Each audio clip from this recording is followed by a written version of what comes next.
was like, hurt. Yeah.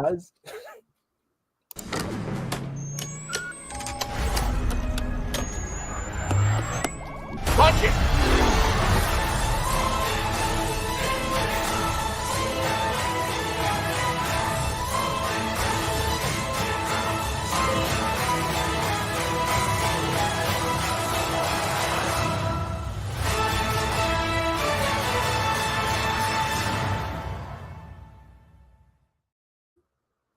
Now we got it. We're back. We're good. We're fine. Yeah, it's been a minute, right? Yeah, it's been a bit. I logged on to Disney Plus and I was like, how many episodes are there? Because I knew there were 4, but like I forgot we got 3 episodes at the start, so I was like, do I have 5? No, 4. Oh, did you watch them all recently? Yeah. Oh wow. Yeah. I had to go back when I was taking notes. I was like, shoot, it's been a while. So we had to go back. Yeah, usually we like to do this every other week. So I think we're caught up now on our schedule because we're doing a big 4 quadrilogy of episodes here. And I'm very excited to talk about it. But I think like next week is a single episode, so we won't go live next week. And then the week after that, I think March 28th, we'll go back to doing 2 episodes every other week here for Hyperspace Hype, just to keep things streamlined and so that we have a lot to talk about rather than just one episode. But yeah, Nathan, it's been a great, past 4 episodes here of The Bad Batch Season 3. I am loving how focused it is. And I think going in right off the bat, this was an excellent case of crosshair episodes. It's kind of funny how it worked out for us in the sense that we get to cover Crosshair's, and I said it in my tweet here, Crosshair's reunion arc of the season. It's funny because last year we didn't have much in terms of Crosshair.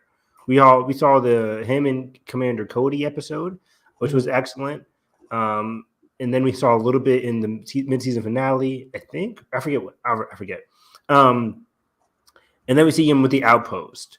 And then we saw him after the Outpost when he was trying to tell them, like, hey, don't come here. So we got Crosshair sparingly, but he was in some excellent episodes talking about, or really the show was talking about Crosshair's slow pull away from the Empire. Well, this season, episodes 4 through 7 in particular, showcasing, Crosshair's out. He is freed from Tantus, but he still has to have these relationships with other members of the Bad Batch and the clones as a whole. We'll get into that in terms of his rehabilitation. Can these people trust Crosshair after he left Tantus? We know from our experiences as the viewer, Crosshair is a good guy. Crosshair is good, but he's still scarred.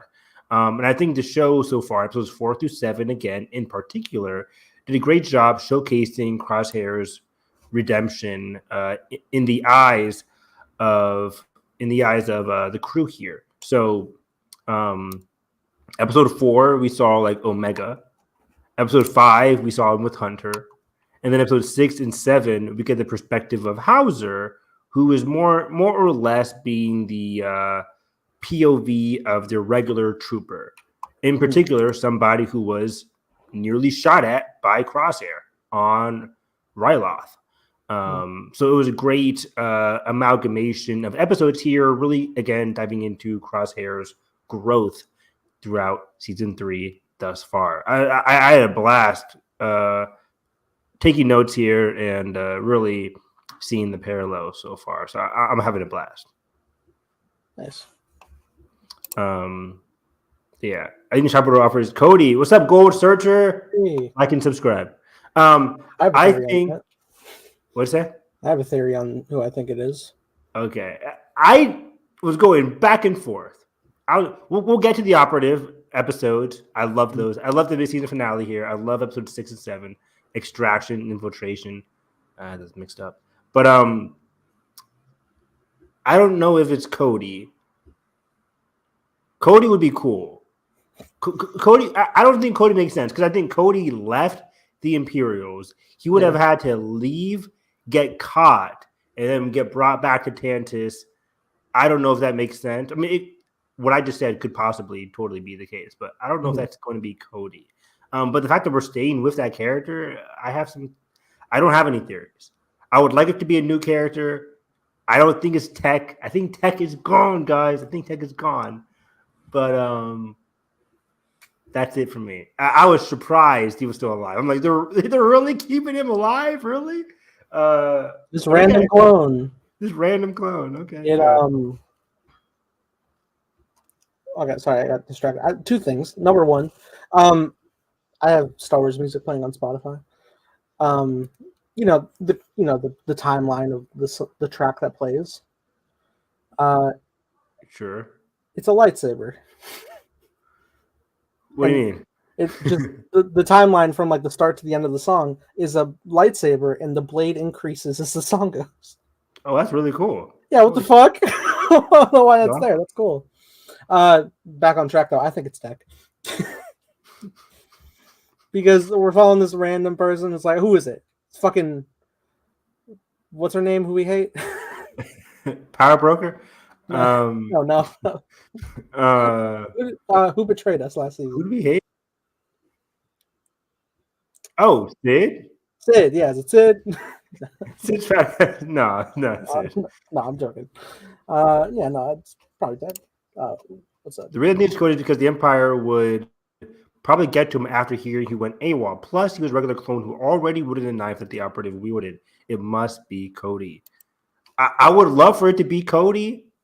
You know, what you're saying makes total sense, Gold Searcher. Again, it's echoing what I said, too. It's like he went AWOL.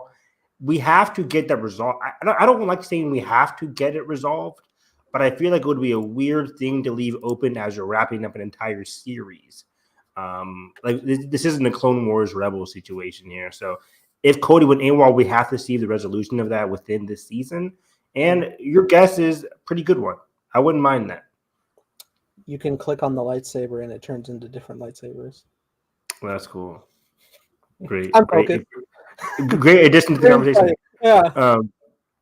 But yeah, I love the Cody theory. I actually, Nathan, I'm not gonna lie. I like the Cody theory more than Tech.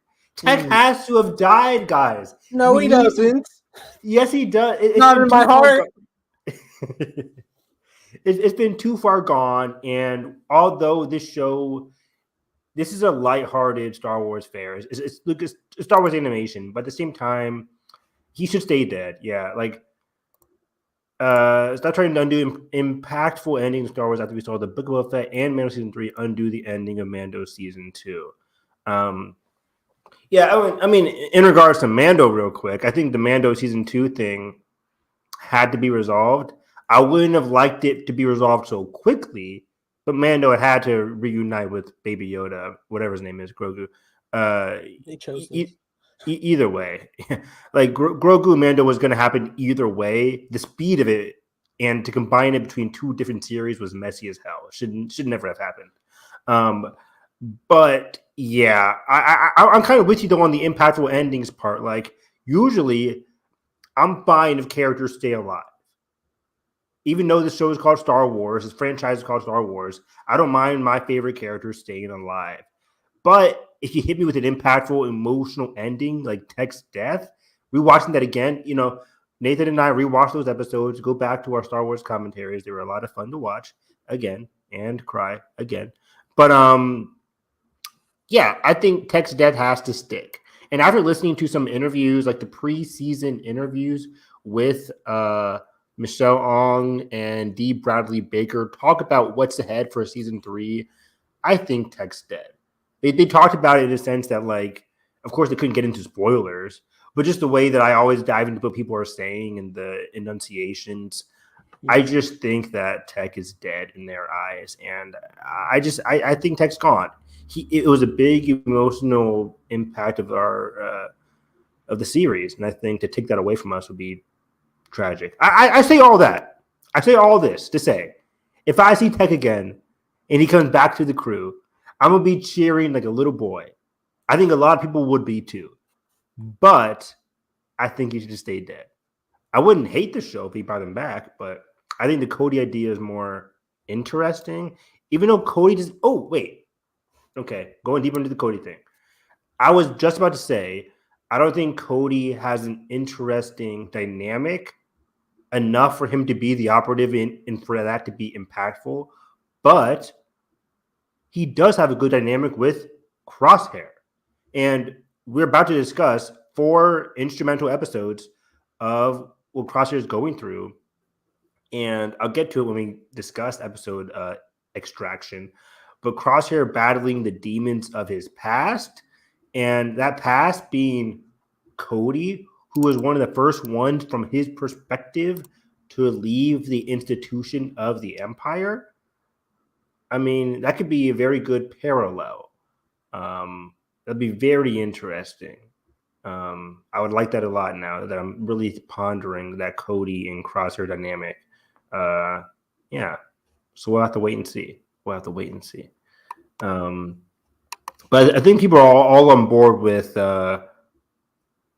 he will be revealed sooner or later. On StarWars.com, if you go into the episode databanks, he is named Clone Force or Clone X. I forget what's the name here. I have it on my phone, but I didn't really. Clone X Trooper. That is his name right here. Clone X Trooper, a division of specialized clones trained in a deep undercover program run by Dr. Royce Hemlock. The Clone X Troopers, or CX Troopers, are a group of mysterious and formidable assassin and shadow warriors. Activated one at a time to avoid detection, their identifying codes have been wiped and their identities erased. They're conditioned for one mission alone: to hunt down and eliminate any potential threat to the Empire. That is their official description there. And one last reason it makes sense to be Cody is because it would shock Crosshair to see the clone who helped free him. Exactly what I said. Yeah, who helped free him, be brainwashed, and it would tie into Rex giving up fighting for the rebellion. In Rebel, it would tie into Rex giving up fighting for the rebellion.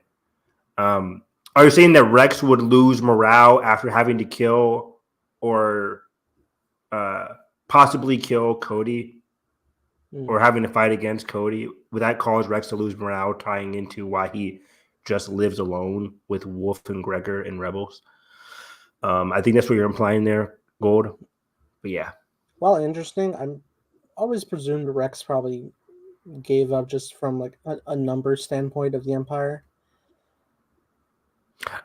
Possibly, but I think and we're going around here a little bit, but in the episode of Distraction, Hunter again tries to get Rex to stop the fight, right? Mm-hmm. But I think Rex realistically is like, I don't want to fully fight the Empire just yet. My mission isn't just to fight the Empire.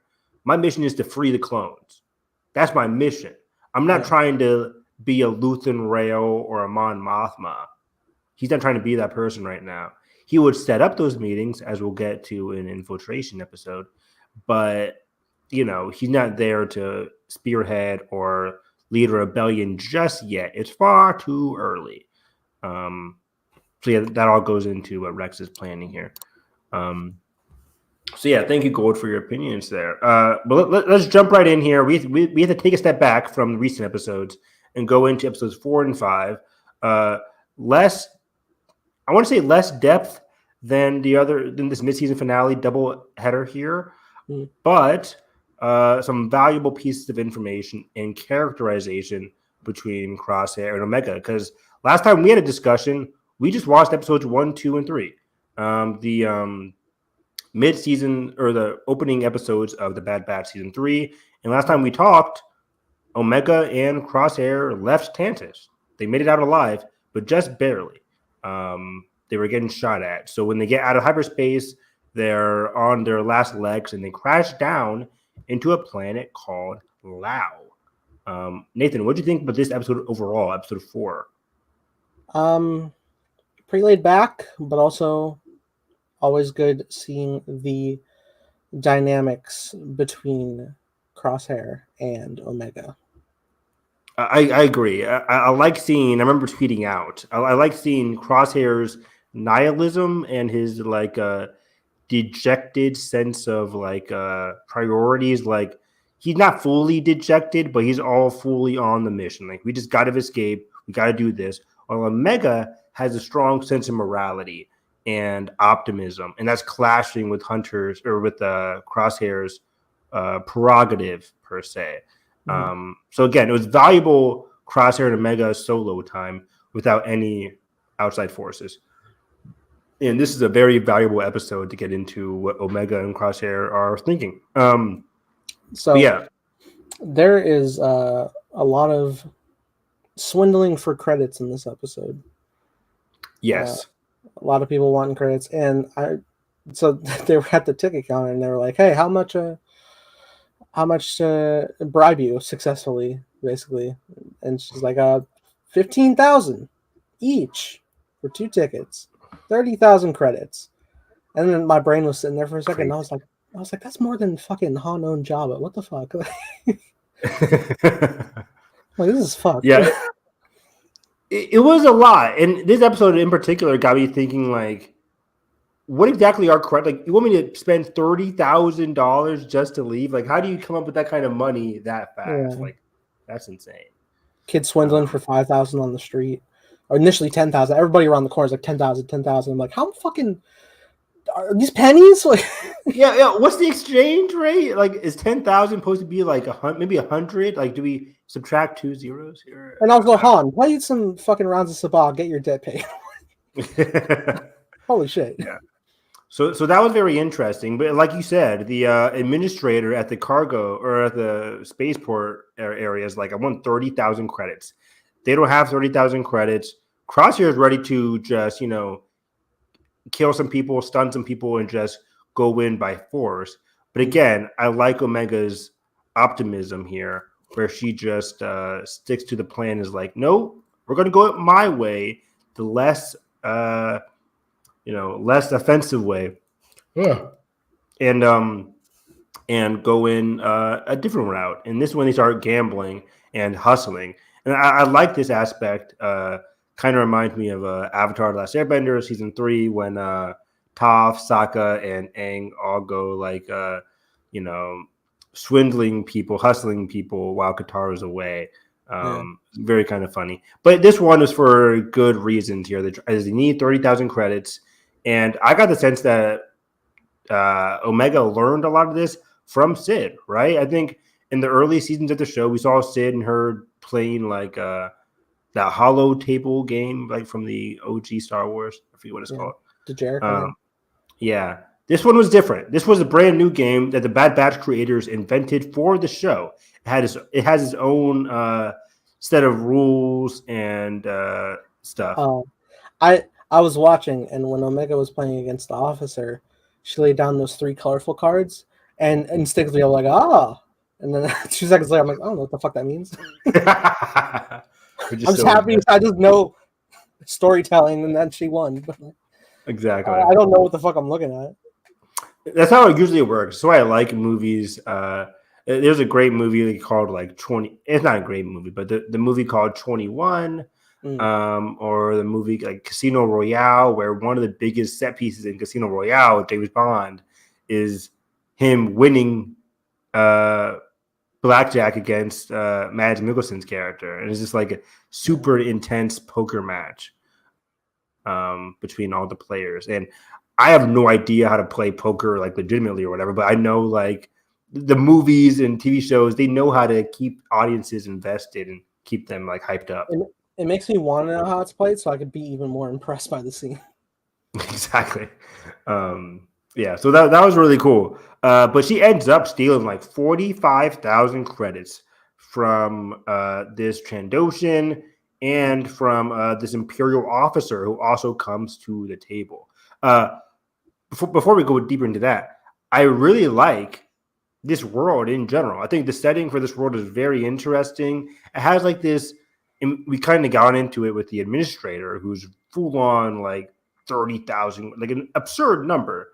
But this whole spaceport area setting world, it's very moody, underworldy. It's like has a creepy, sus vibe to it, but not in the sense of like Nar Shaddaa, where it's like everything. It's like it's black and it's like you're in like lost a deeper like underworld, like the underbelly of Coruscant. It's not that where it's like fully dark. This world was pretty light in some spaces, like the light was reflecting off of the snow. It's a very cold environment. The clones or the stormtroopers now are wearing like jackets and hoods, trench coats. Like it's a very like undercity vibe, but the setting and stuff was kind of clashing with it. It was very interesting. I really liked it. The dress of people and just the whole like docking port where you get your ticket transport.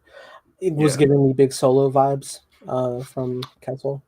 Great point. That's a great example too, where Kessel isn't fully like dark. It's just gray and moody. It's like kind of like that in between realm. It's shipyards, yeah. It's just shipyards, yeah. I really love that kind of grimy Star Wars in general.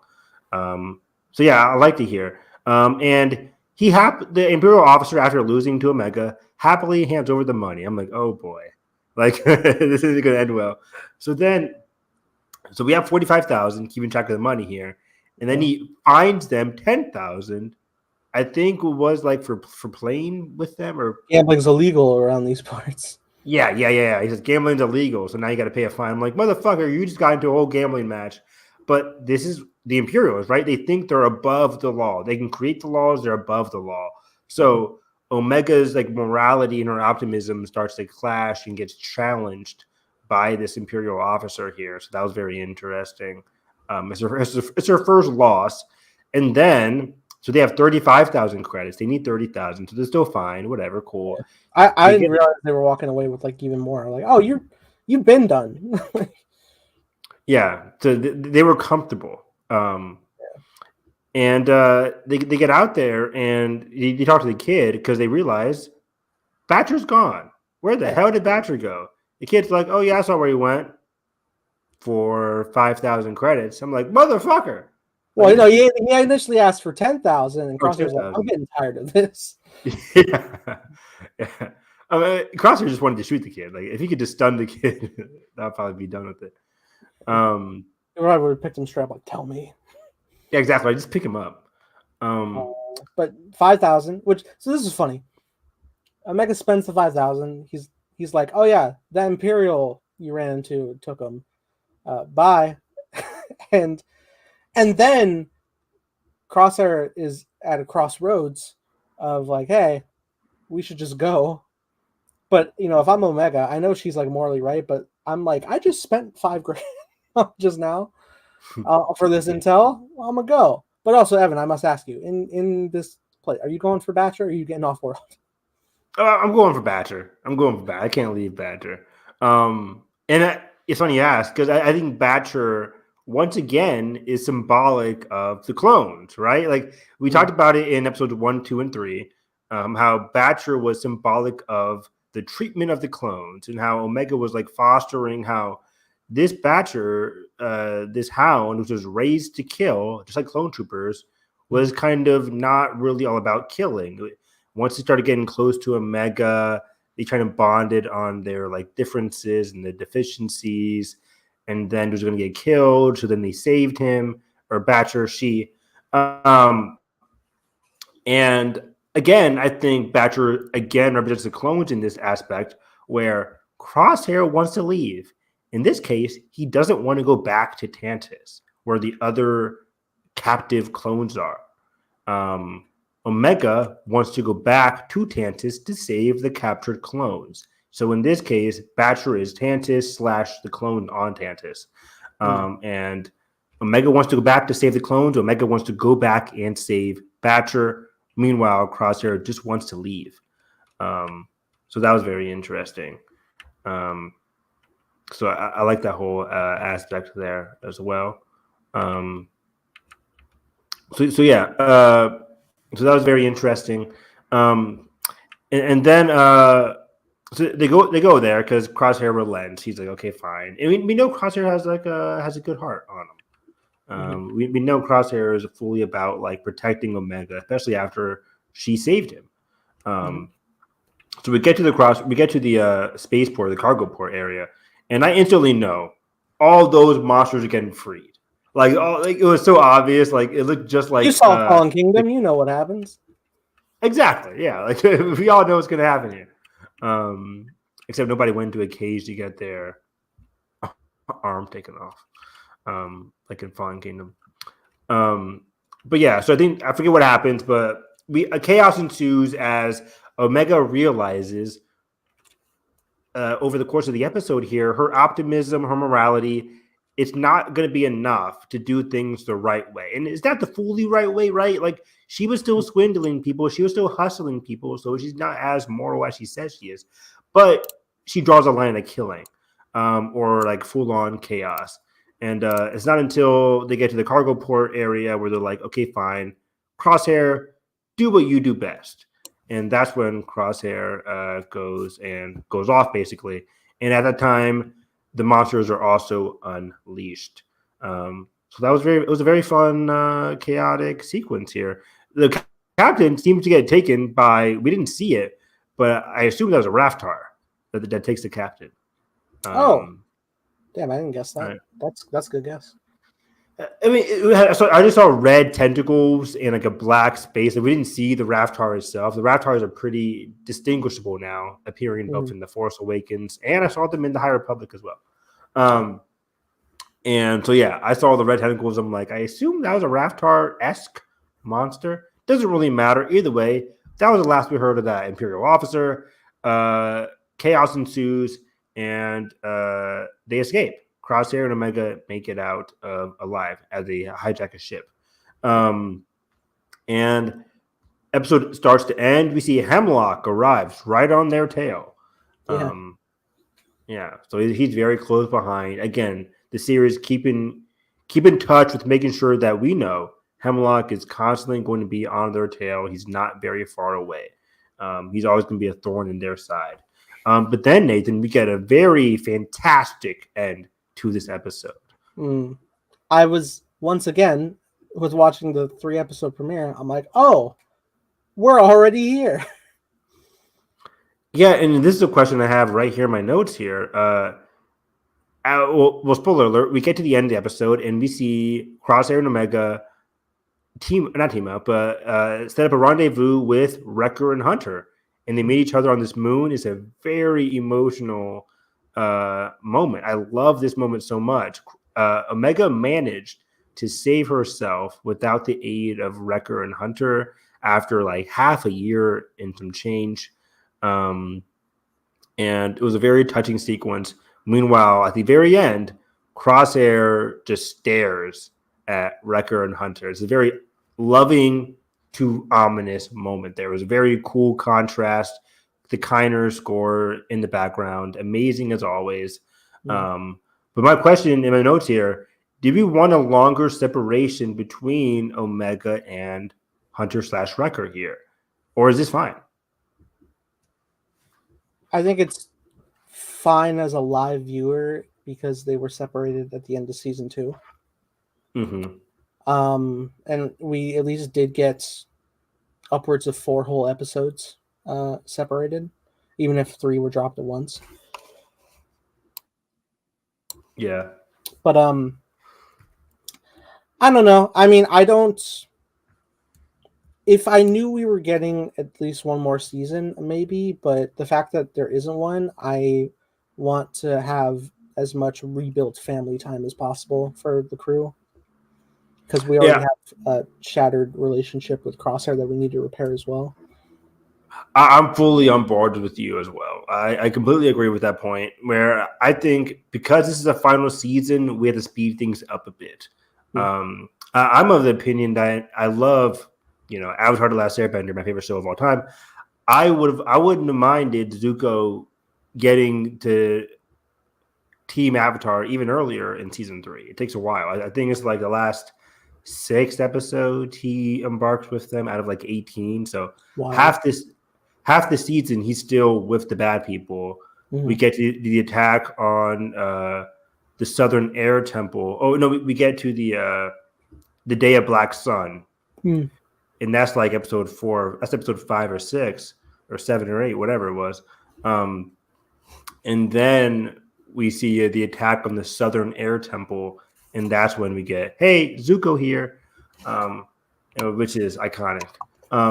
And we kind of got that moment here in episode 5 or episode 4 here, as Crosshair just stares at Hunter and Wrecker. And I'm with you. I think we need time, even though we have a limited amount of episodes this season. We only have like 16 episodes. I want to see Crosshair embarking on a reconciliation with Hunter, with Wrecker, with the rest of the team, on top of closing out all the other storylines that the season has to offer us. Yeah. So that's me. It was fine for me, again, especially in hindsight of having watched episodes 5, 6, and 7 that came afterwards. Because as we jump in now, episode 5, we're back on your favorite world, Pabu. Yeah. Okay. Is it not? I'm putting words in your mouth. I mean, I think we all like Pabu. Evan, is Hemlock gonna get there? Yeah, he is. No, don't do this. We know. We saw this in season 2, where like eventually the Empire is going to get here. Or I would like them to keep us on our toes. The Emperor never gets to Pabu, and it becomes a safe haven of all safe havens for clones. And they just dodged the original trilogy. They're still there. Even in the sequel trilogy, clones are still there. Rex doesn't chill there for some reason. Yeah, no, because the job was never finished. The job where he's fishing for creatures on that barren planet. Yeah, exactly. What was I gonna say? So yeah, I do think it's gonna be found out eventually. Especially because we now have the surviving operative in the end of this episode 7. He's going to report back where they go. He's going to track them down to Pabu. Yeah. Yeah, most definitely. Not if we stop watching. Yeah, exactly. So yeah, episode 5, The Return. This was a simpler episode, probably my least favorite episode of the season so far, but it was still very, very good. We got some great Crosshair and Hunter moments, in particular, some of the arguments. I love a good arguments revealing the core feelings of these characters. And it was great to see. How dare you? How dare I? How dare you? So we get they're on Pabu, they're chilling. There's a couple great shots throughout this entire episode here, as Crosshair is still, fidgeting with his hand as he shoots at some target practice in the morning. Meanwhile, Hunter and Wrecker are on the cliffs above just watching him. I'm like, this is just so sus. And Omega's watching, and then she looks on. I'm like, she's trying to be the mediator here between these two boys. They're being Easy's getting shot at. Yeah, okay, that's what it was. I was like, I forget who they were shooting at. But Crosshair is still fumbling with his hand, which I think is a growing, could be symbolic of like his time with the Empire or just his rehabilitation overall, like a physical characteristic of his recovery. Yeah. I think hopefully not. Hopefully not. Yeah. Hopefully he's fine. Remember, I kept thinking like season 1 Wrecker's going to die. Yeah, what the fuck, man? I like they're going to get the chip and they're going to have to kill Wrecker. Didn't happen. Good God, man. And I'm happy about it. Yeah, me too. I know. Remember when you hated the concept of the show? We only bring it up every episode. Yeah. The team attempts to decrypt Nalase's datapad without Tech. Tech usually is the one in charge of this, but they can't decrypt this. And this is their only big lead so far as to where the other clones went. So Crosshair is like, well, I know an old Imperial location that could definitely still be used to help decrypt this datapad. And that brings us back to the Outpost. What world is it? We don't know, but it's called the Outpost, so we're going to just keep calling it the Outpost. Yeah. And I loved this aspect here, Nathan, that we're going back to this world. Yeah, that was wonderful. I'm slow. I didn't pick up where we were until he found the helmets. Wow, really? Yeah, and I think my brain was on. The snow the didn't one of 20 snow planets. Fair enough. Fair enough. Like it's even funny is like we've gotten like so many like foresty planets in the Bad Batch that at this point I'm like, it's another one. Like I can't really differentiate. Yeah, that's fair. That's fair. But I like that Crosshair basically, or not Crosshair, Hunter goes back into father mode, and he says like, you can't go. Like this is gonna be me, Wrecker, Echo, and Crosshair, and Omega has to be the one. And for once, I actually agree with Hunter, even though I shouldn't, because I feel like they've been so separated for this whole time. We know how much of a risk it is for Omega to go anywhere at this point. So I'm like, okay, I get where Hunter's going from at this point for once. But it's classic father mode Hunter, and she declines as per usual. And yeah, she's really starting to try and be like the mediator between Crosshair and the group here. And she does remind them as they start boarding the ship that like she is older than all of them, which was a very funny gag. It's always funny. Yeah, we always forget that. She is Omega. She is older than all of them. Go to your room, Hunter. Hunter, get to your room. Horrible accent. I don't know what that was. It wasn't Kiwi, that's for sure. Well, thank you. But dry mouth. I told Jalen this whole episode reminded me like very much Dune vibes. This episode came out the weekend of Dune Part 2. Literally the way they were like calling the worm, I was like, oh, I love Dune. Yeah, it was funny because like first of all, they get there, they go to the outpost, all the equipment's turned off, it's very old, and Hunter's like, well, shit, Hunter Crosshair, I thought you said this was a good outpost that we could use. I didn't know it was abandoned. And Crosshair accurately is like, well, I've been taken prisoner for half a year now. I don't know what's been going on throughout. They didn't give me updates. Exactly. They don't say, hey, Crosshair, we visited your outpost. What's going on here? No. My outpost. My most traumatic element of the war. And he's back. So they have to, in order to get the power back online, they have to turn off the perimeter beacons. And for me, the perimeter, I know, right? I guess Jurassic Park is a more apt description of this episode than Dune. Jurassic Park and Dune. But I still did get Dune vibes because the worm creature, the underground nature of it all, the beacon. The beacon looking like a thumper. Yeah, I was like, it visually symbolic to the thumper, but it performs the exact opposite of a thumper. Thumper attracts monsters, while this one diverts the monsters away. But it was still very cool to see like some cool Dune vibes. And whenever we get monsters, I love getting into monster symbolism. I talked about this a lot throughout the Clone Wars and Star Wars Resistance on other channels. I'll get to the symbolism of the monster here in a minute.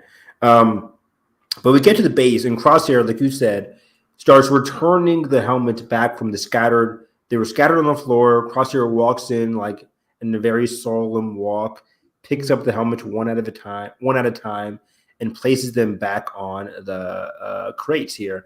And I just love this aspect of the episode. It really feels like we're just following up a sequel to the Outpost episode. Like thematically and on a character level, this is a smart follow-up to Crosshair's traumatic events on the Outpost in the season 2 episode. So much so that we get some amazing bird symbolism here as well. Again, which I was I was taking note of. I was like, oh, we're going back to the Outpost. Are they going to make it so that they remove the bird symbolism? Or are they going to keep it again? What were they going for here? And the bird symbolism is back and very much so impactful. And I have a whole paragraph about that in a second. Actually, I have it right here. So symbolism with the bird returns as when they get to the planet, it looms overhead still, but it's obviously lower. When they get to the Outpost in season 2, having just rewatched it on our stream. Once again, watch it for us. It was fun. The bird was like way high up in the sky, way high up, and it was like looming in the circular nature. This one is much more free. It's not going in a huge circle. So the bird returns as it looms overhead. It's obviously lower this time. And let me go throughout the episode here in a bit, but it rests by a perch on the perch of a satellite beacon as Crosshair and Hunter start arguing. So it's like on the ground level. In season 2, we never had it on a ground-ish level. And then it flies away as Hunter and Crosshair come to an understanding at the end of the episode. So to break that all down, I think it's looming overhead because the threat of the Empire is still there in Crosshair's mind. It's very scary and traumatic to go back to the scene of where you turned. But when Crosshair and Hunter start arguing, it's on the ground level, looking at them, wondering what is Crosshair going to do next? Is he ready to reveal what's obviously bubbling up inside of him? Like, where is Crosshair? He's on a crossroads again. What's he going to do here?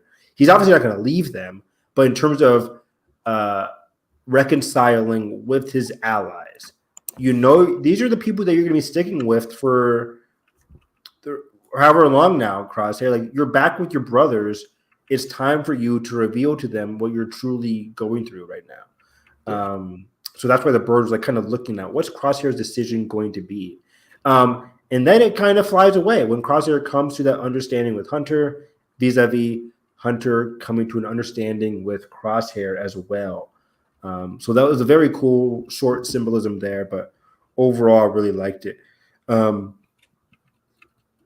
So yeah, when they power down the beacons, back to the order of events of the episode, they unlock the data pad, and Hunter and Crosshair have this argument, which I loved. I love this argument between Crosshair and Hunter as they're outside waiting for the beacon to be decrypted here by Echo. And this was great. I love when an argument reveals the true nature of our characters.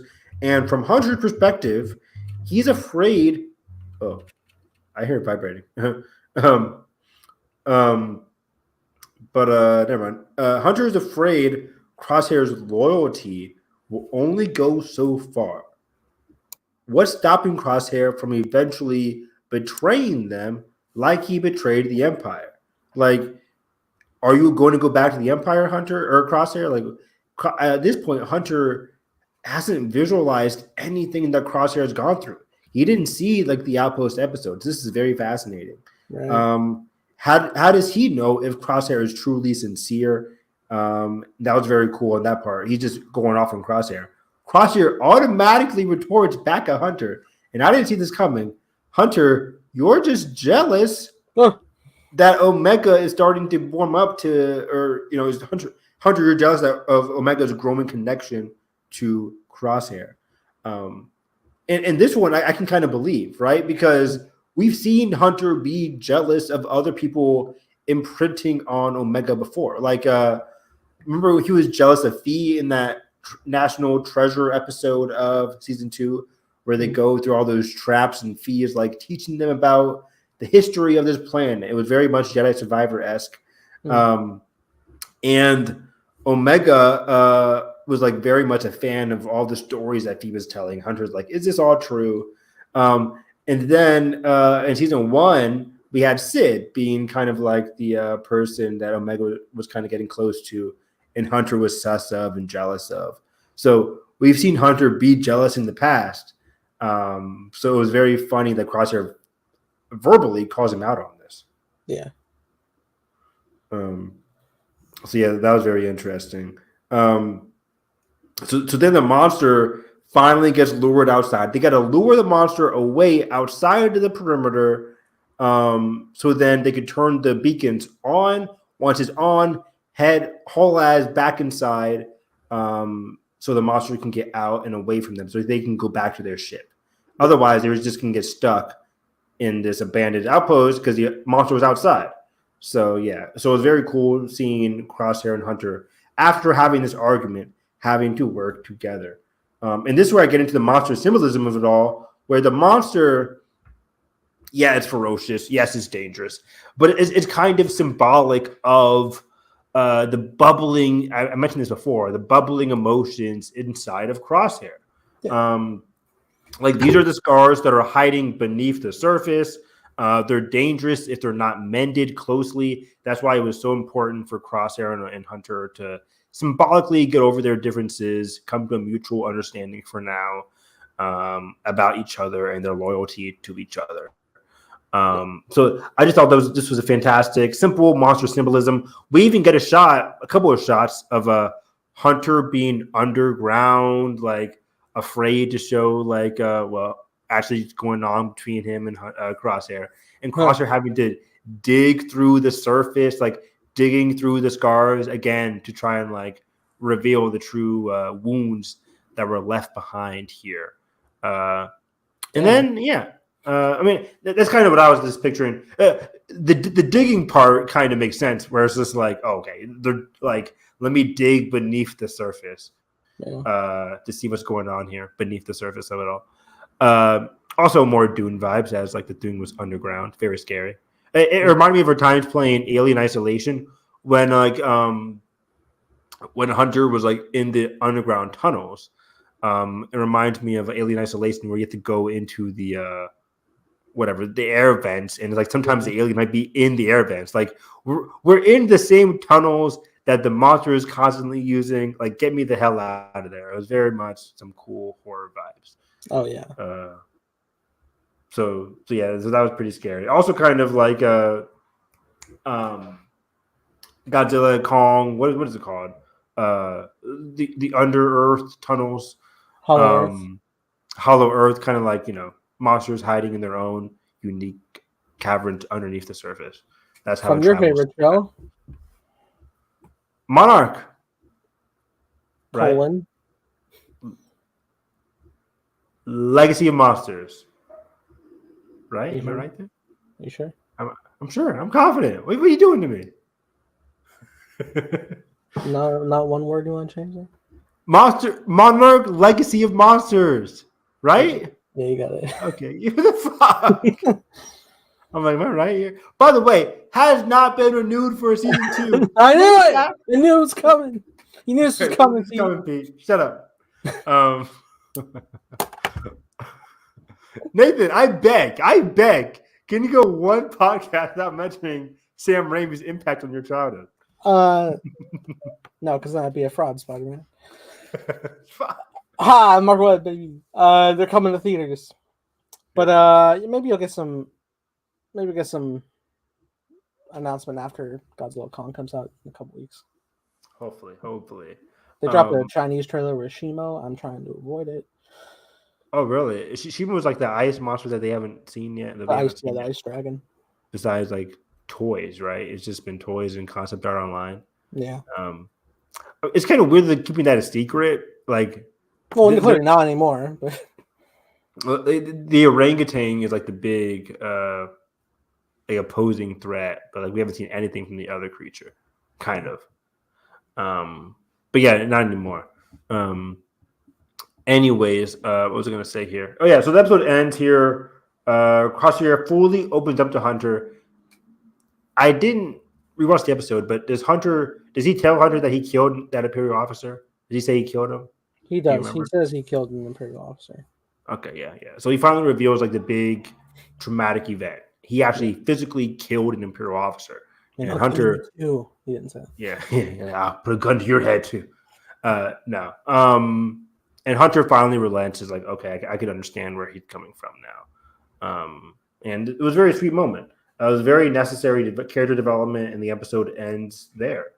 Again, this is very necessary. People might call this filler, but like, we'll get to it in the next episode when Hunter kind of defends Crosshair a little bit. But this development makes sense. Let me reiterate: we got Crosshair and Omega relationship building in episode 4, Crosshair and Hunter development in episode 5. It goes unsaid, but like I like how Wrecker and Echo are kind of fine with it. They're two just like, well, Echo is very much like straight to the mission kind of person. Wrecker's kind of a more fun, lackadaisical character. Meanwhile, Hunter is kind of like the one that had the most beef with Crosshair. Yeah. But yeah, this was important here as we get to episodes 6 and 7, which were fantastic episodes, and similar to how episode 5, The Return, was a sequel to The Outpost from season 2. Episodes 6 and 7, Infiltration / Extraction, were a sequel to season 2, the mid-season finales that happened on Coruscant. As we bring back Senator Tucci, Nathan's favorite Star Wars character. Flash. Yeah. No, Tucci was a girl. Tucci was a girl. The other guy, though. She had a mustache? His name was Senator... Hercule Poirot. Murder. Senator Ravi Singh of Raxus Prime. Ravioli, being formioli. I'll leave. Yeah. Save it for our SpongeBob commentary. What was I going to say? We mentioned Singh. It took a while for me to recognize who that guy was from, but when I looked him up, I think he was a character from season 1 of the Clone Wars. Because I don't think he was on that episode. Yeah, it had to be season 1. It had to be season 1. Because season 1 was during that time when we were going from planet to planet, like trying to survive the Empire. And I think this was like early season 1 stuff where we get to a separatist. They have to go to a separatist planet. I remember that. And there was like this Imperial officer voiced by Shelby Young, who I like. And Ravi Singh was kind of like, I'm a separatist homeworld and I'm getting taken over by the Empire. Huh? Like I fought against the Republic. Like I fought against like this institution. Now I'm kind of like getting the brunt end of the stick. Like separatists were really screwed over there at the turn of the Empire. So we're bringing back Tucci. We're bringing back Singh, separatists, Republic, the political maneuvering of the series, The Bad Batch, which has always been top notch, is fully making its comeback in this episode as we discuss the political nature of what's next for the clones and internally some clone reveals as we see Wolf return in the flesh in episode 7, which was a very cool reveal. I'm an idiot. I did not. At the end of episode 6, just flashing ahead, of course, we cut to the ship. The reinforcements are arriving, and we see a clone. Like you're in charge of the reinforcements, and it has a wolf on the patch. And I pause it. I'm like, hey, Jalen, that clone is a wolf. It must be a Dave Filoni callback. Obviously, blanking on the character of Wolf from Star Wars Rebels. I'm an idiot. It must be Shin and Balin. So yeah. Exactly. Yeah, that was my whole prerogative there. That was my whole stance. Damn. What if Shin and Balin pop up in this season? Honestly, that'd be really cool. Don't give me hope. Honestly, I hope Filoni doesn't forget them come Ahsoka season 2. Well, I'm sure Shin won't be forgotten. Yeah. Evan, have faith, goddammit. I wouldn't have faith, but even Filoni forgot about them towards the end of the season 1. So I'm like, oh shit. We'll see what happens. But yeah, I love how this is two of the most covert or intensely covert spy espionage shit that we've seen in The Bad Batch. The Bad Batch as a series is known for like their awesome covert action sequences. But episodes 6 and 7 in particular have been they were just incredible action set pieces, great stakes. Like every set piece, every sequence had me on my toes. Like what is going to happen next? And it was very cool that we're not following just our main crew of the Bad Batch. We're following through the eyes of the Clone Force operative here. And that was very cool to watch. So both episodes were just fantastic for me. not super like emotional, but very much intense, invigorating, exhilarating. Yeah. And I really liked how it turned out. Yeah. Looking at the notes here. Oh yeah. So what did you think of episode 6 and 7 before I go into it? Fine. I don't know. It was just fine. It was okay. Yeah, it was You okay. know, Kind of yawning a fine. lot. What? Kind of yawning a lot. Oh, you have a long day, motherfucker. No. No, I'm kidding. No, it's great for sure. I mean, it's always intriguing when we divert from the batch, although also weird because I'm here for the batch. But obviously they get integrated nevertheless, and it's always interesting seeing the development of where the path of clones themselves in the galaxy are headed toward next, and it being like full force like clone liberation right now. It's very captivating. Yeah, we're really getting into clone liberation, both from the clones actively trying to liberate themselves from Tantus. Like that's what our whole mission is for this season. Which again, I like how we're keeping it very micro. We're not trying to go against the whole empire. We're just here against Hemlock. Hemlock is the dude that needs to go to hell. He needs to die. It's just really cool seeing our clone force go against them. But episode 6 and 7, again, let's track through this because I had a lot of fun like pausing it and being shocked and being on my toes here throughout this entire ordeal here. So Rex and crew lead Senator Singh to a meetdown. We see that it's revealed to be Senator Tucci. This is all taking place on her homeworld of Pantora. I didn't know the planet, but I looked up the episode guide and it was Pantora. Nice. By the way, if you're not reading the episode guides on StarWars.com for these episodes, it's very cool. That's why I got the information about the name of the operative.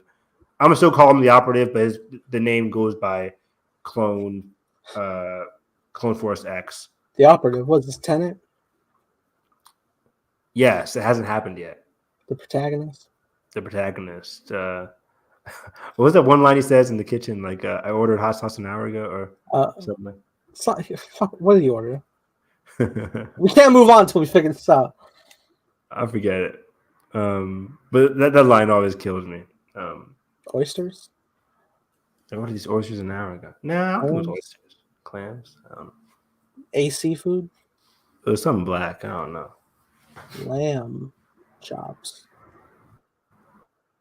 Have you ever had lamb chops before? I'm sure. Maybe. Mm. Man, I'm thinking of pork chops. I had some good. No, I didn't have pork chops recently. I had steak. I made some steak recently. It was really good. Oh snap! No food poisoning. How do you eat your steak? Cancel yourself on the web. Why do you use steak? Well done. The subscribers, they're dropping. I don't like pink shit. Yeah. I don't want any pink on my steak. I want it fully dead. Fully dead. Dead and gone. Fully dead and gone. Nice to see my jam. Holy shit. But yeah, I even have my notes here. You mentioned the political nature, but like this is a good political follow-up to what we saw in last time we saw these characters. And we're getting pink at Denny's. What is that? Remember my sausage at Denny's was pink. That was disgusting. And we never went back to the Denny's. It was like, all right, IHOP forever. See, yeah, because Denny's always has that weird appeal to me, where it's always like I don't know what it's kind of hard to explain, but Denny's had that appeal. Partnership. The solo part, maybe that was it. No, maybe it was, but like, well, I'm starving at like 2 a.m. and I'm just like, Denny's sounds like a cool place to go to. Like, I don't usually go to Denny's, but they have breakfast food. I love breakfast food the most in the entire world. Me too. And bad decision, overly priced, bad food compared to IHOP. It's just no competition whatsoever. It wasn't even that late for us, I don't think. It wasn't 2 a.m. What time was it? Oh, yeah, no, it was like midnight. It was like post. I don't know. It was post Survivor finale. Yeah, so it had to be like 11, 12. Not 2 a.m. Okay, you're right. I said take away 2 a.m. It was like midnight. Yeah. Oh, Yeah. cut to Uh, the drunkenly wrong IHOP we Uber to. yeah. We went to a long way, right? Group A of B. Yeah. But back on Andor. Sorry. Bad Batch. Singh points out something interesting where they're like, I'm a separatist. Singh points out to Pantora, I'm a separatist. Pantora, Tucci, you're the Republic. But we're coming together because the Empire is not good for either of our causes here. But he points out they have no unifying leaders right now. So it's very risky to stand up if we're all so disparate. We're not really unified here. And I love this talk. This short conversation before it all falls to shit was very interesting and kind of reminded me of the early talks in Andor, where we do see some we do have some unifying leaders. Like at that point, Mothma is growing to become a unified leader. Luthen Rail is kind of a good leader to a certain sect of people. Saul Guerrero at this point has some people, but like Saul Guerrero isn't a unified leader. He's still at this point an anarchist. Yeah. So they have no unifying leader. So I just love that aspect to it. And the separatists overall aren't going to have a unifying leader until they become fully part of the rebels. So it's interesting seeing these early talks and connecting that to what we saw in Andor season 1. So yeah, there's always been a lot of cool connection between the Bad Batch and Andor, which is always fun to see. Great shows. Can't wait to see it next year.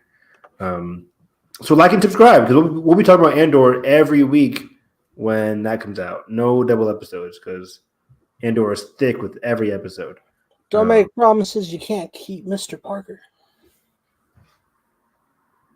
That can't be a quote. Those are the best kind.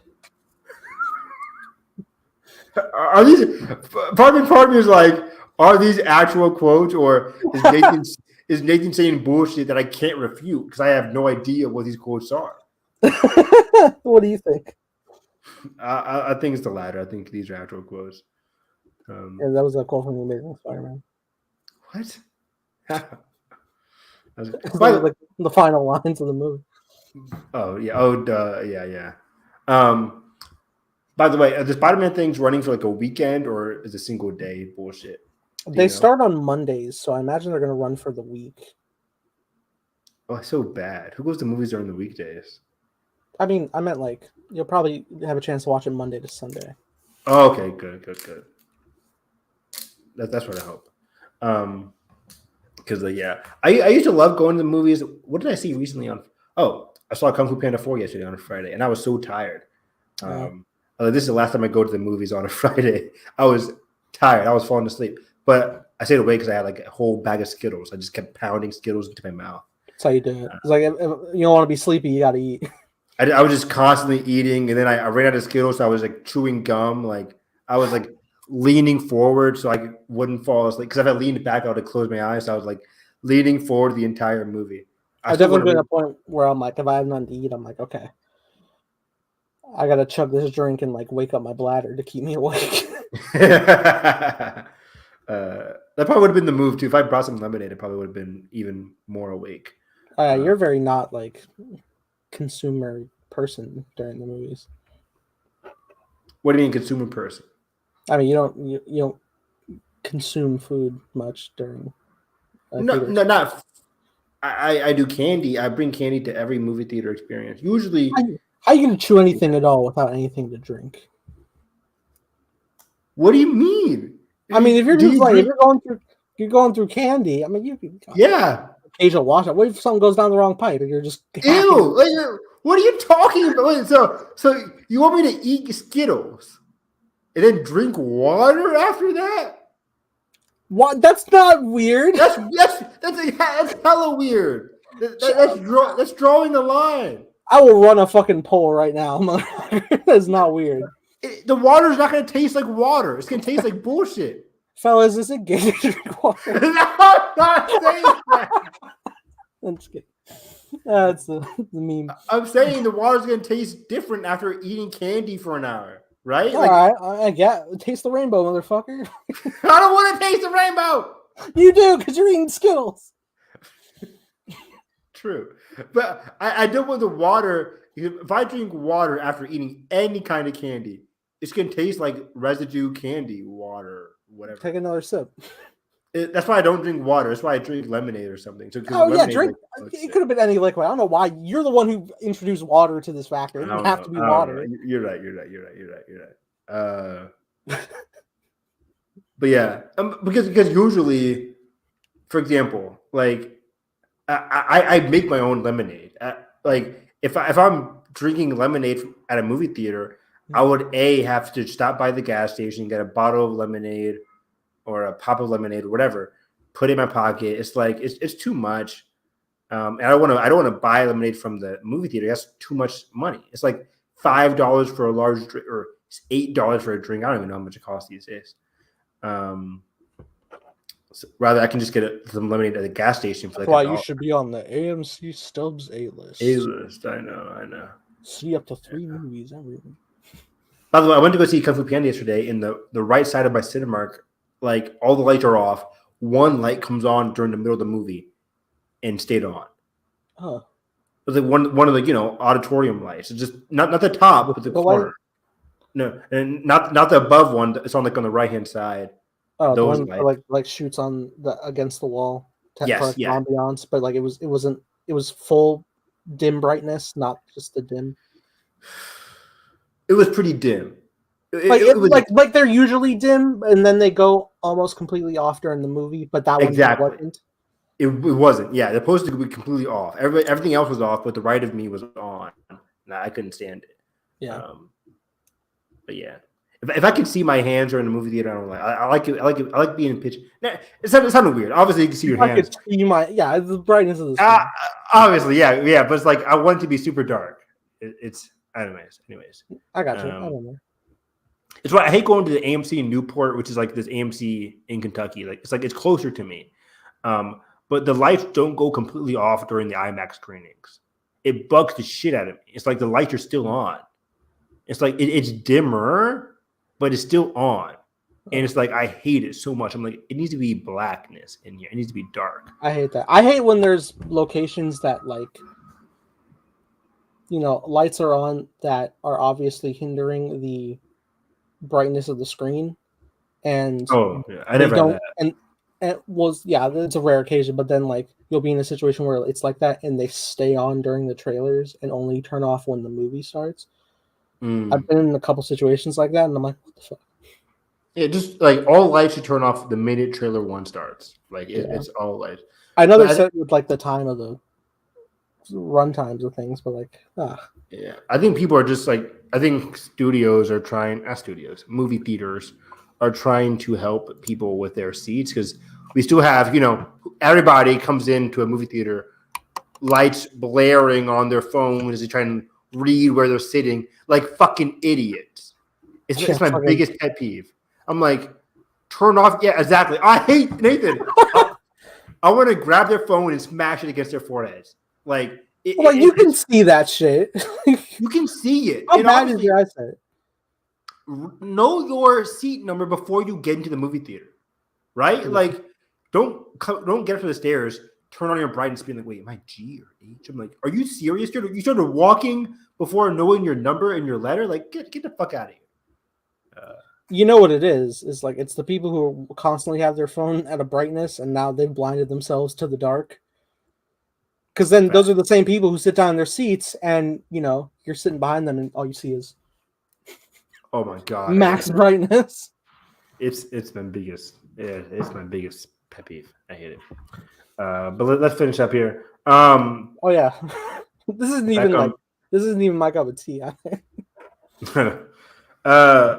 But yeah, so the covert ops in these episodes are really cool. Rex and how so the operative, this first operative at least on Pandora, is assigned to obviously kill Singh or Pandora or Tucci. We don't know which one. But he gets close there. We learn that we have 3 operatives here: Rex, Hauser, and another character. The other character gets downed quickly by this operative who sneaks under their perimeter. and takes out the guy. But I like how Rex and Hauser are like, Area A secure, Area B secure. Is Area C secure? Huh?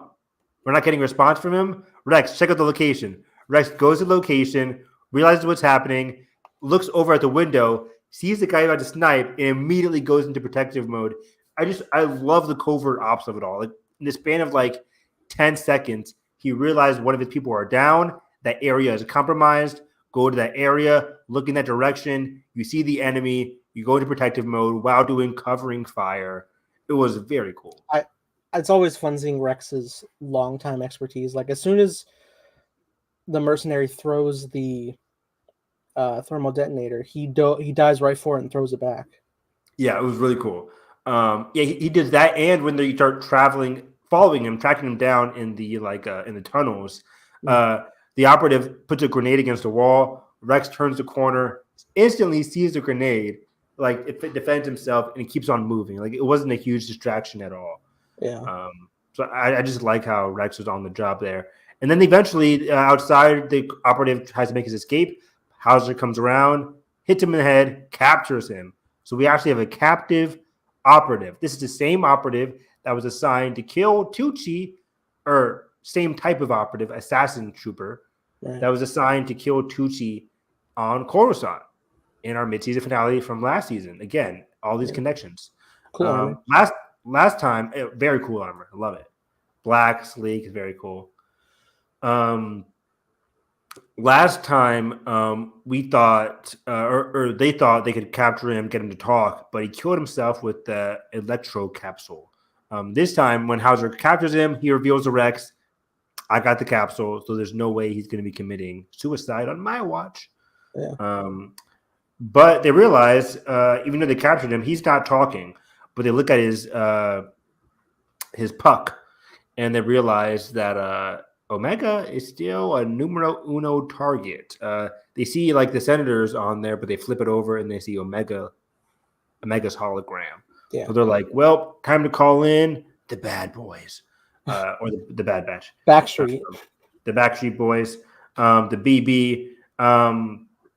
And by the way, Rex's group is on Teth, the Teth Monastery, which is a reunion to not the Bad Batch, but the Clone Wars movie, Nathan's favorite movie of all time.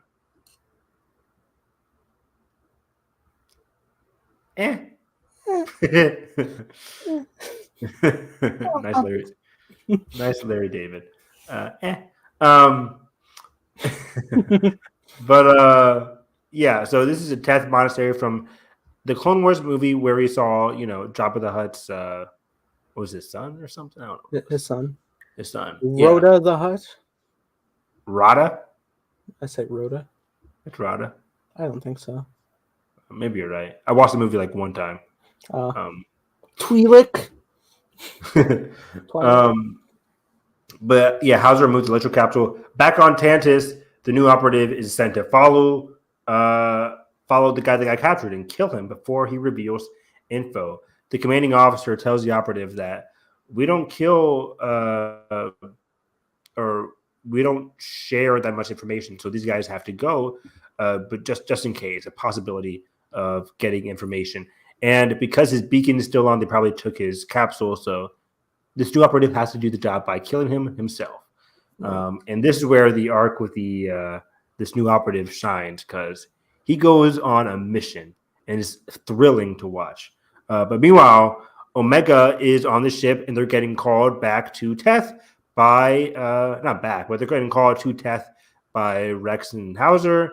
They're kind of shocked because Echo's driving them there, and Echo's like, I was going to meet up with Gregor, the other character, the other Rex crewmate there, but I'll drop you guys off at Teth before I meet up with Gregor.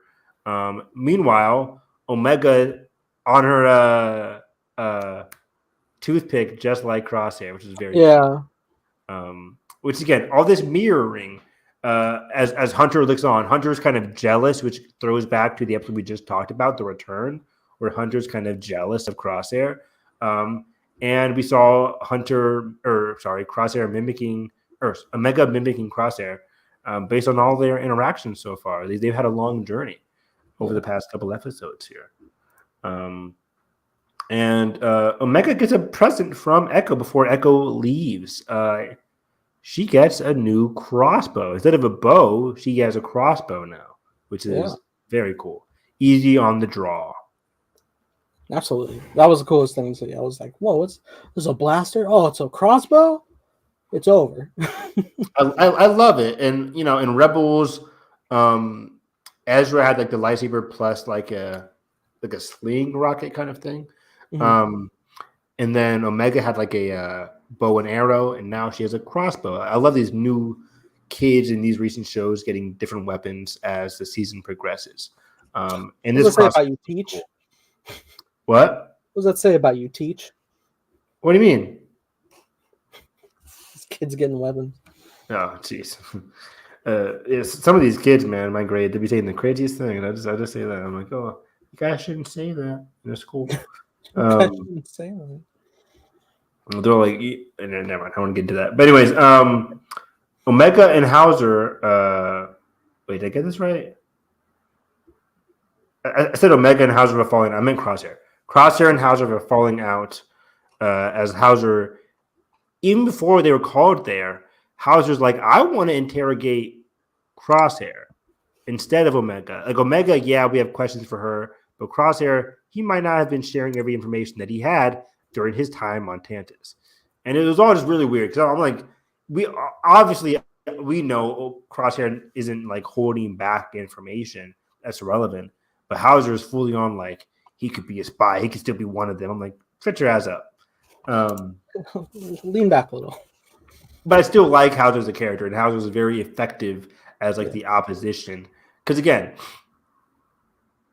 Crosshair got close to Omega, got close to the Batch, but he hasn't fully opened up to the whole clones as a whole. And Hauser is acting as a representative towards all the clones,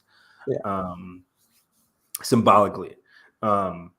So Omega gets questioned and tells them about the M count, which was interesting, Nathan. So she tells them, like, they were after this thing called an M count. I don't know what that's for. Obviously, Rex has heard of it.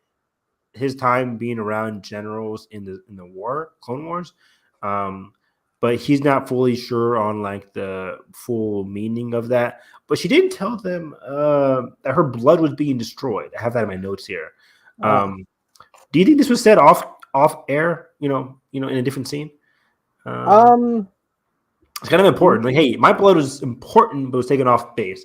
At the end of the episode, Rex does say like, yeah, the Empire or Omega is very vital to what the Empire has planned, which is no duh. Yeah. But maybe she told him off air. I mean, wasn't that the whole like crux of like the start of the conversation of like why do they still want Omega? Is that she was like, well, they're testing clones for blood. Yeah, I guess so. Yeah, yeah, you're right. I mentioned it toward the end, but I think Omega's arc in the next half of the season is going to be very important. Mm-hmm. She's force sensitive, baby. Obviously, is she? You never know. Crosshair's alarmed though. The prisoner is still alive. How is he still alive? How are you still questioning him? He should be dead. If he's not dead, we're being tracked.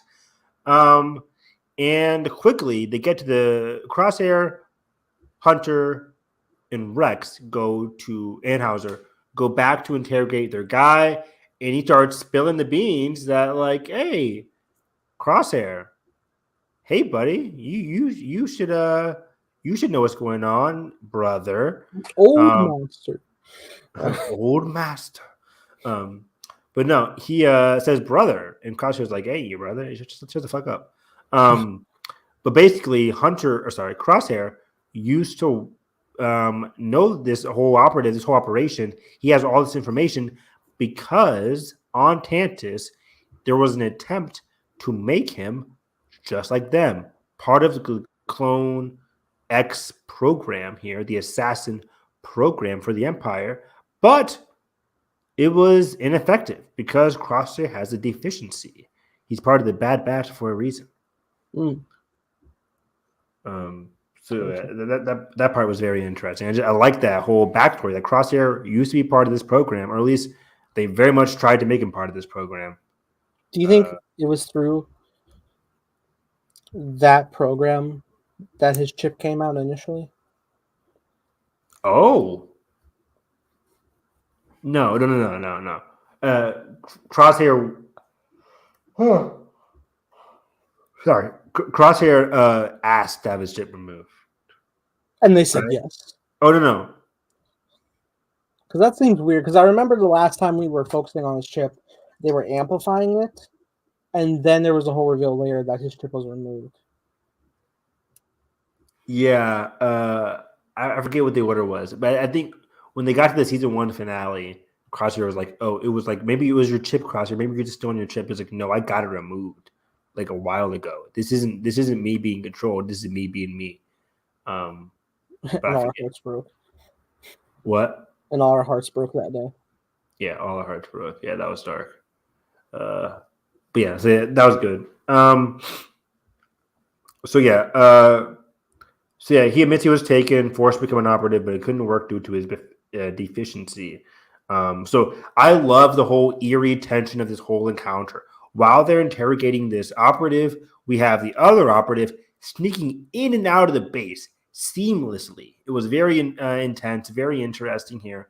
He sneaks into the base, takes a snapshot of Omega feeding Batcher, comes back out, says, "Hey, boss, the big target of the Empire, she's here. Omega's here, basically." The guy's like, "Are you sure? Is she alive?" Yep, she's alive. She's with some rogue, keyword here, she's with some rogue elements. Doesn't say clones, but she's with the rogue. She's with the other rogue elements from the Empire. A rogue one, if you will. Exactly, rogue 2 through 6 here. And the guy's like, "Okay, cool. Reinforcements are on their way. Make sure she's kept alive." He says, "Sure, okay, boss, cool." Goes back in. All the bombs that he has planted along the way are still activated. He reveals himself, and I love how he shoots at, because the guy's being interrogated, and there's like a wall of 3 people, and the guy's like behind him like this. Yeah. He shoots at them. They move away, knowing that his target would still hit the guy in the chair, the operative. So the operative dies. Meanwhile, the new operative, what people think is Cody or Tech or somebody, is still there. They return fire, but all the bombs at this point blow up because it's next to a thermal detonator or something happens. Big explosion, chaos. And the operative is blown back. I thought he was totally dead. You think he was dead at this point because the debris falls on top of him. Yeah. And that's like, oh, shit, that ends there, by the way.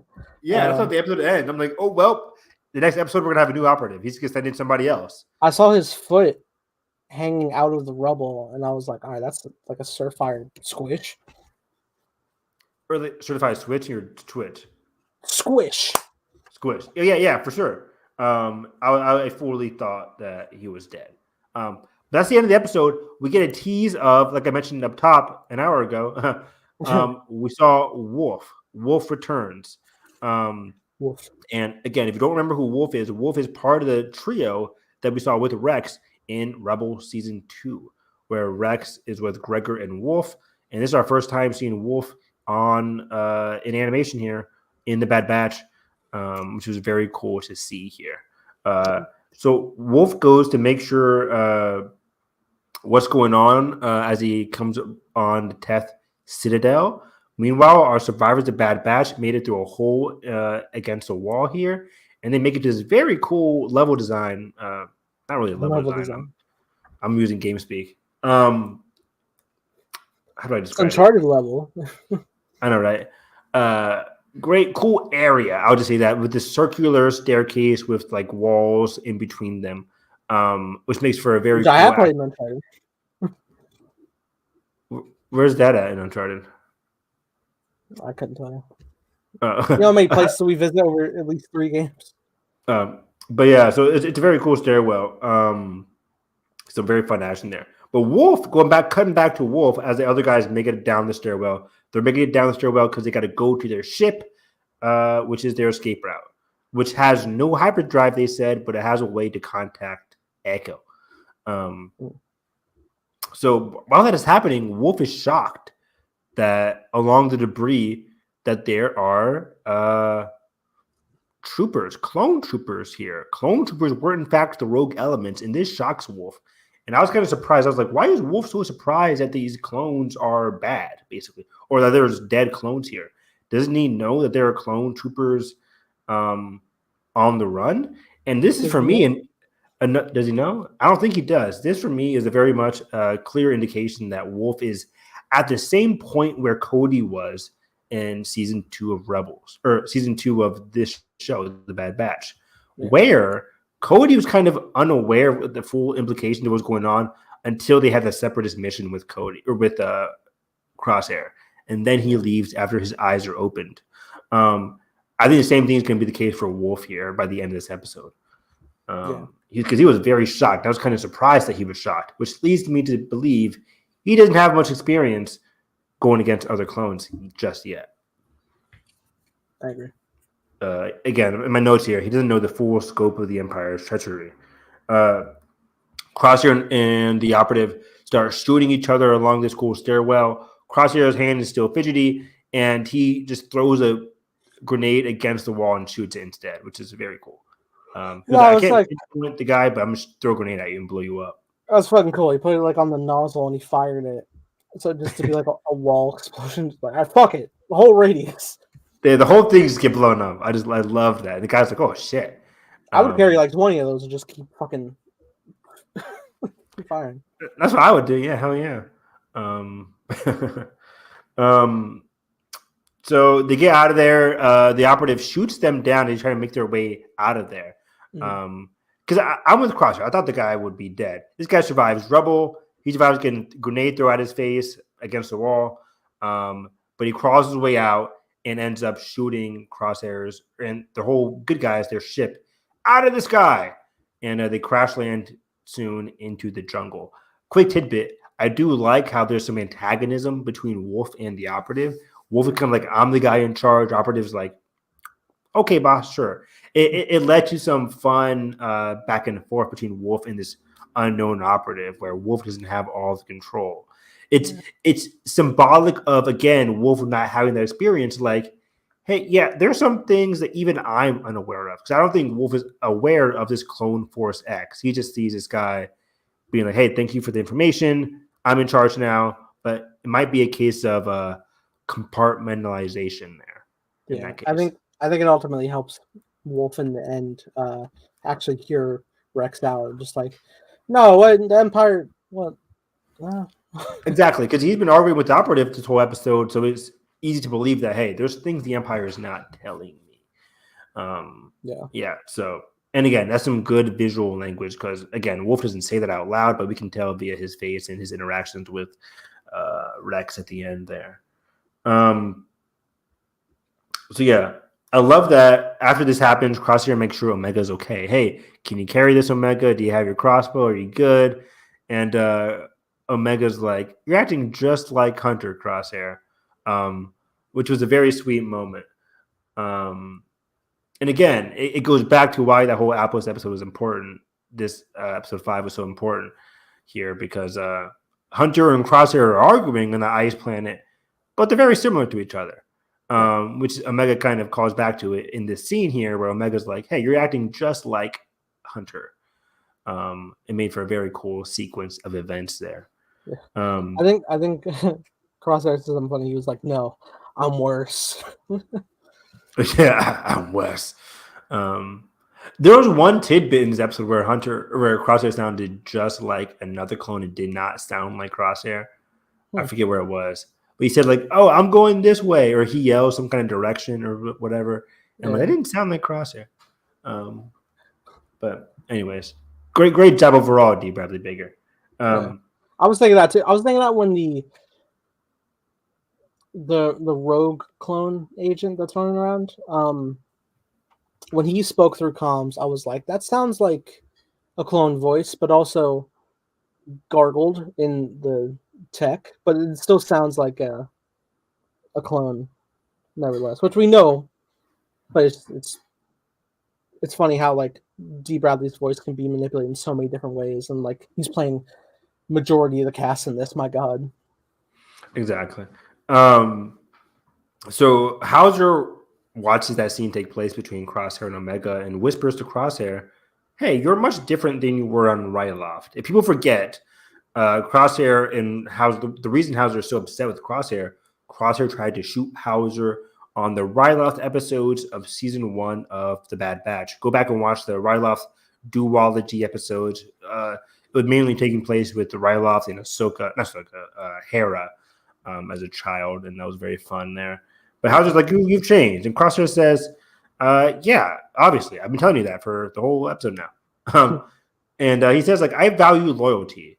If loyalty is, it goes both ways, he says. But with the Empire, he grew to understand that it wasn't going both ways in a sense. And Hauser kind of respects that, understands that. And yeah, this was very important for him because it's very much, and this is why I love Bad Batch. Like, it's really, this whole episode 4 through 7 as a whole was Crosshair in episode 1, 2, and 3 and season 2. Crosshair going against the Empire as an institution.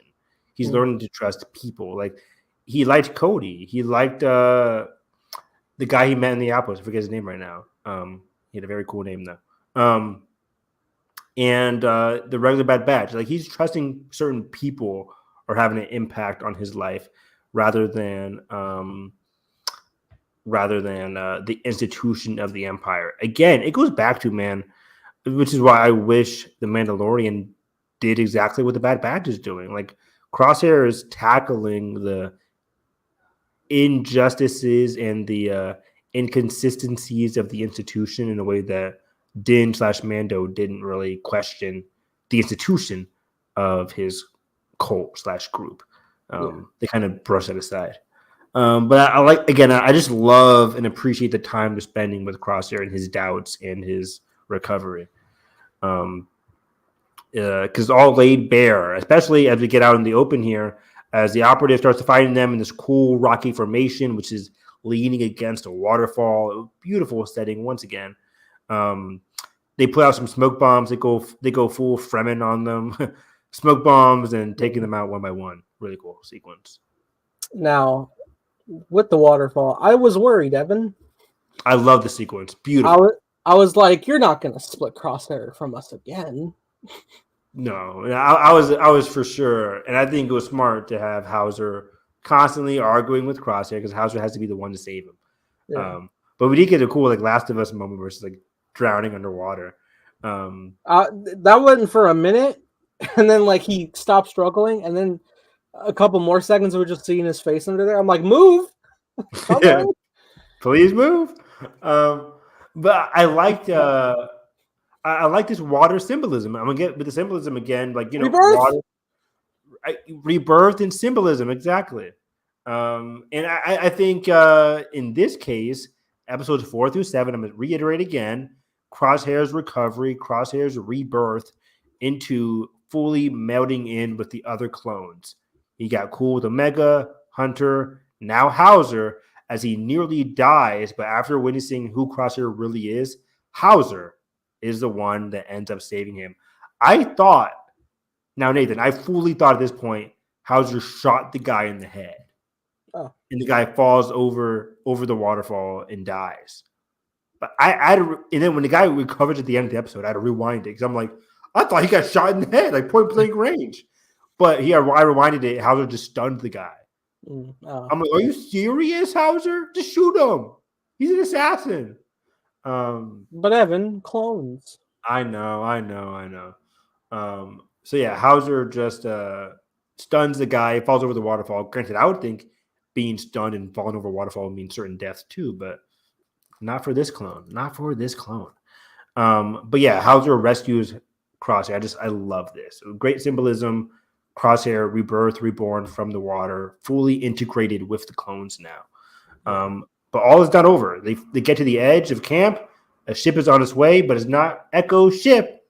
It's Wolf. Wolf beat him to it, and we get a fantastic stand down between Rex and Wolf. And we get a cool talk, in Naruto speak, talk jutsu, where you're talking to these people to try and change their minds. And like you mentioned, Yeah, they said don't be rash. Don't be rash. And Rex is like, don't trust it. Basically, I'm paraphrasing here. Don't trust everything the Empire is saying. Wolf is very open to what Rex is saying about the Empire, their own brothers. We're fighting to save our own brothers. We're not terrorists against the Empire. We're just trying to go against our brothers and save what we've lost, basically. Yeah. I don't have any full quotes on me, but yeah, what do you think about this whole encounter? This was beautiful to see. It was wonderful. I love the whole sentiment of like, we're not against you, we're against the Empire. Yes. That was great. I think I think Wolf really took this to heart. And I was worried because I'm like, is Wolf's whole squadron clones, or is there some stormtroopers in the squad there? Because I think I had some subtitles on, and sometimes it said like stormtrooper says or clone trooper says. It definitely did. But looking at the scene there, I only saw clone armor. Okay. Because I was like, why is the other stormtroopers going to be like, hey, this guy's an idiot, I'm just going to shoot them? Like, I figured one person might shoot, or like, at least like when they get back, like someone's going to report something, and someone's following something. Yeah. I'm leaving here with something. I'm leaving. I'm a tattle. Where's that from?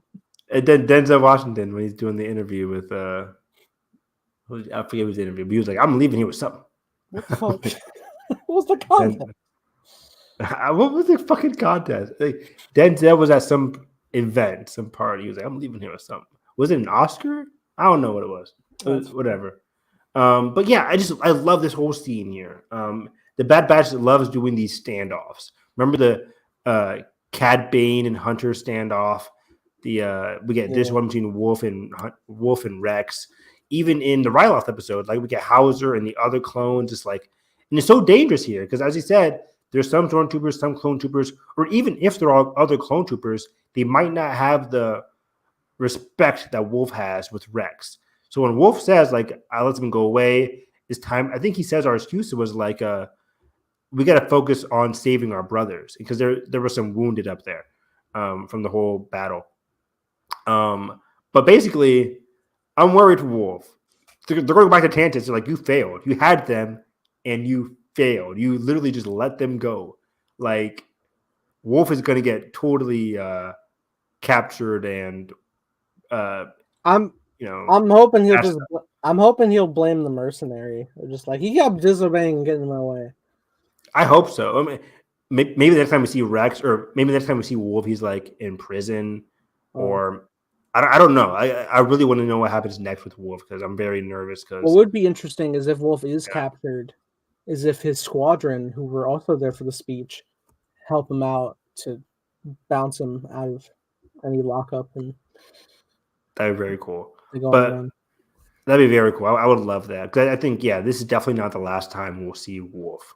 Back on Echo's ship, Rex claims that Hunter has to figure out why Omega is so important. Because Hunter, again, is telling Rex, like, it's too much to go against the Empire. Thank you for your information, but we got to get out of here. Rex is like, you can't leave now. Omega is too important. You got to figure out why. And this is setting up the second half of the season where eventually Omega is going to figure out what's so important about her. And this is going to cause a lot of guilt and a lot of trauma because I think all this Ellie situation. I really think so because all this death and possibility of more death based on her actions and her being taken back as prisoner, like she doesn't want to risk her family. She doesn't want to risk Crosshair going back there. She doesn't want to risk Wrecker, Hunter, Echo, Hauser all going back there. And it goes again to the whole idea of the lives of the clones as a whole. If the lives of the clones as a whole stands on the shoulders of Omega, what will she decide? So I think that's what will you become? That's the big future question of this series as we move forward. But in general, at the very end of the episode, the operative makes it out alive. We did say up top what our theories were with the commenter as well. Again, to reiterate, Nathan thinks it could be Tech. I'm now on the belief that it could be Cody. I think that would be very interesting. But either way, Are we in for a returning character or a brand new character? Leave your thoughts in the comments if you made it to an hour and 40 minutes. Oh my God, it's Agent Callus. That'd be amazing. Before we leave, though, Nathan, because we're not going to be back for a couple weeks now, or 2 weeks now, I want to quickly go over this Patty Jenkins stuff. Patty Jenkins, she said she's back on Rogue Squadron, or at least writing Rogue Squadron. She has a draft she has to turn in. She says that what Lucasfilm said, like, hold off on the draft because she was doing her Wonder Woman 3 movie. Wonder Woman 3 went through or got booted, and now Lucasfilm is expecting, she said the word expecting, a draft from her about Rogue Squadron. You think this is ever going to happen? Lace up those roller skates, baby. I think it's time. I don't know. Maybe. This was initially supposed to be a post-9 movie, wasn't it? Yeah, this is supposed to come out in 2022, I think. But I mean, like in the timeline. Oh, yes. Post sequel trilogy. Yeah. So I have hopes every time for properties in that wheelhouse, but I think it could happen. I think ultimately, though, it depends on, I guess, future success of the upcoming movies that are in the pipeline, right? Like, I think the Rain movie is fine no matter what, but I'm sure whatever comes after that, I don't know what's up with Taika's movie if that comes out. I think Dave's fine. I think anything that's separate from already existing legacy characters at this point, which I'll consider Ray at this point, and any like the Mandoverse Dave stuff, whatever's not that's wholly originally getting made. However that performs will probably decide the fate of Rogue Squadron. I'm with you. I think Rogue Squadron's just very far off, if it even is a possibility. I think the 3 things that were announced last year are the 3 most important ones for Lucasfilm. We know, and 4 now with Mando and Grogu. Mando and Grogu is coming out in 2026. So is the Rey movie. Those are the 2 important ones. And then we have the James Mangold, and then we have Dave Filoni. Dave Mangold doing again Dawn of the Jedi. Yeah. And then Dave Filoni doing his own another Mando movie. Yawn. Ryan Johnson doing his trilogy. Exactly. 2030. It's crazy how we're closer to the 10-year anniversary of The Last Jedi. How? It's been 7 years, Evan. That's crazy. So yeah, those things have to happen. If then I still think this movie is just not happening. I think she's in the same vein as Taika. I think this movies just aren't happening anymore. Even Sean Levy was supposed to be doing a Star Wars movie too. I think at one point. I think it isn't happening anymore. If it is, it's way far off that things would obviously change the next couple of years because things always change by the minute at Lucasfilm. So I don't think that movie is happening. Lastly, there are some rumors that I want to get to. Come on, Evan. I have it here. There we go. Rumor time as we end the episode. Star Wars movies. This came out March 5th. This is from DRK, you know him from Marvel Rumors. Anyways, he says that Mandalorian and Grogu will not shoot exclusively in LA. There will be some stuff in the UK to film. Not that interesting, but it is kind of interesting because earlier this month there was a whole big thing about how like they have an exclusive window to film in LA instead of their lot in London. Yeah. And this could lower cost, obviously. But yeah. I mean, hearing that, I just hope that would mean we're taking our movie level budget and expanding the ability to build production sets as opposed to staying in the confines of the volume.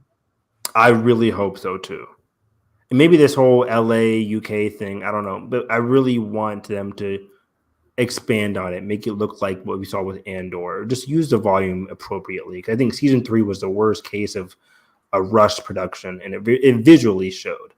So I just hope like they up their budgets with what we get with the volume, make it look seamless again. Season 1 was a great look at that as well. But other rumors was that they're casting 3 other main leads outside of Rey in Rey's movie, which includes Rey's 2 apprentices and the main villain. No details on the characters yet, but there was also the report that Angela Bassett had a meeting with Lucasfilm in regards to his secret Star Wars role. Oh. This was in my notes for a long time that we never really talked about. But yeah, the whole Angela Bassett thing was reported back in like February.